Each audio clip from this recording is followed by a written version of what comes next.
আপনাদের সামনে আমি আবার ব্রেক করছি যে খবর আমরা ভারতে প্রথমবার সন্ধে 6:10 ব্রেক করেছি।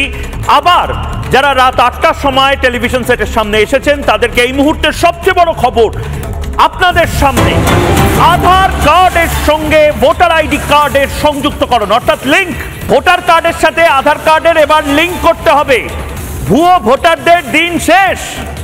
নির্বাচন কমিশনের যুগান্তকারী সিদ্ধান্ত।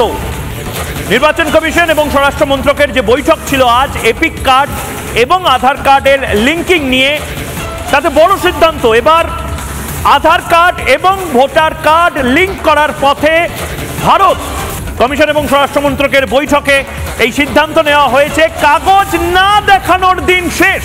আবারও বলছি, বাংলাদেশি অনুপ্রবেশকারীদেরকে ভারতে ভোটার আইডি কার্ড দিয়ে, মৃত মানুষের ভোটার আইডি কার্ড, ধরুন আপনার দাদু ঠাকুরমা তারা মারা গেছে, আপনি বারবার অনুরোধ করেছেন ভোটার লিস্ট থেকে তাদের নাম কাটিয়ে দেওয়ার জন্য, সেটা হয়নি, এবং তারপর তার ইলেকটোরাল রোলে এপিক নাম্বার শুধু নয়, একটা অন্য ভোটার কার্ড নিয়ে ভুয়ো ভোট দেওয়ার যে প্র্যাকটিসটা বাংলায়, বামেদের সায়েন্টিফিক রিগিং এবং ultra scientific rigging Trinamool Congress, এইটা তার দিন শেষ।